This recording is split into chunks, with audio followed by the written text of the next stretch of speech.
Hello everyone, this is Ashish Saini from Innovate Yourself. Welcome back to my channel. Once again, I am back with a new video on Python programming for the beginners.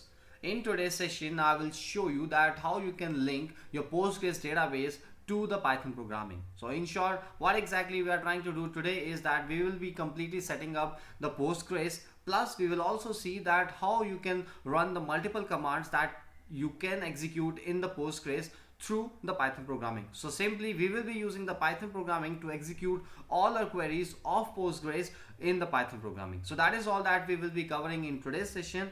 And so now let's not waste time and let's understand how to do that and how we will be doing all these stuff. So let's get started.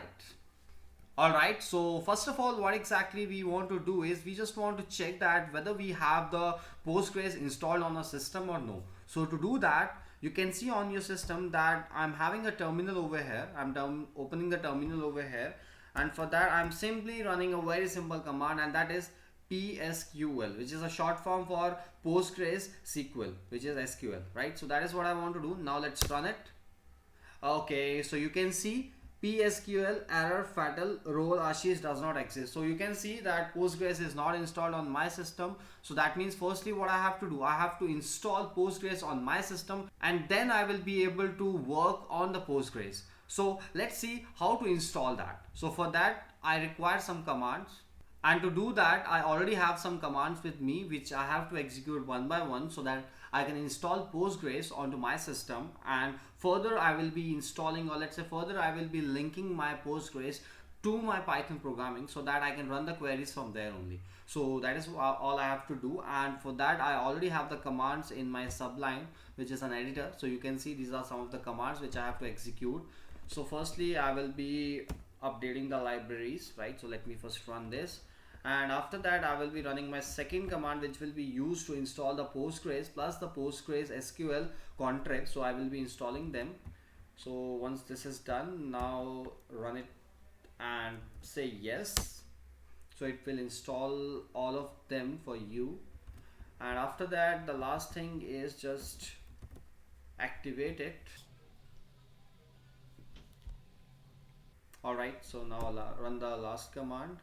Okay, so now you can see with this, now we are inside the Postgres system, we are inside the Postgres connection, or let's say inside the Postgres instance. So from here we can simply type psql, and now we will be able to run the Postgres on our system. So this is the way how you can see that we have the Postgres installed on our system, and now I think you know that how to install the Postgres onto your operating system. And similarly, right now whatever I have shown to you, that is for your Ubuntu system, and if you don't have any idea like how to install it for the other operating system, maybe that is Mac system or that is for the Windows system, so don't worry about that. I will leave a link in the description so you can check that and you can accordingly install it onto your operating system. So don't worry about that. I will leave a link in the description, and for the Ubuntu users, don't worry, I will leave the link for these commands also, so that you can check those links and you can accordingly install it onto your system. So I will leave a link about that. So now I have the Postgres installed onto my system, and now I can further check that whether I will be able to execute the queries for your Postgres in this or no. So to check that, what I can do is I can simply run a few queries. Let's say /t, okay, that is for the tuple, /q if you want to quit it. So this is the way how we can quit it. And similarly, if I will run it again, and if I want to check for some help section over here, I can simply type /help, and it will show you the complete help regarding the queries that you want to check, right? So from here you can see what are the different commands, what are the different queries available for Postgres, and you can run them, right? So this is all about that. So first of all, let's say I want to create a database, so I will simply copy this command. So let's say create database, and I will write a database name as IYDB, right? Okay, I can't put hyphen over here, so that's the reason I'm getting this error. Let's put underscore. Okay, so underscore is there, and I can check it like this, right? So let's say show databases. So you can see show databases is not recognized. That means we can't use it because that is a query which I'm writing right now, that is for the MySQL, and currently those queries are not executed over here. So to check that, what I can do, I can simply check for the help section and I can again check what are the different queries available for that, right? So simply you can type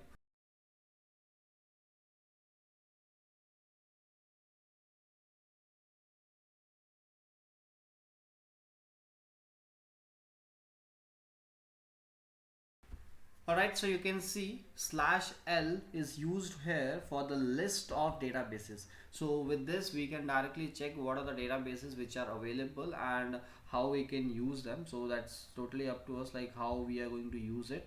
And in this way we have seen few of the queries which are available over here for the Postgres, and in this way we will be able to execute all the queries, right? So this is the way how we have done the installation of the Postgres, and also you have seen few of the queries. So that is it for today. I hope everything is clear to you, but still if you are facing any difficulties in understanding the topic, feel free to leave a comment below in the comment section. Plus you can give your feedback in the comment section if you have any, so that we can improve ourselves. And also if you don't know any commands regarding the Postgres and anything, so don't worry about that. I will also create one session for that where I will be showing you all the queries and all the commands available for the Postgres, so that we can further use it in our next session, so that we can apply those queries in the Python programming to update, or let's say to perform multiple operations on the Postgres. So that we will see in our next session. So wait for the next session. And right now if you have liked this video, do click on the like button, and if you are new to our channel and if you haven't subscribed to our channel yet, do click on the subscribe button so that you do not miss any videos from our channel. And also you can press the bell icon if you want to get a notification whenever we will upload a new video on our channel. So that is it for today. Till then, bye bye and happy learning.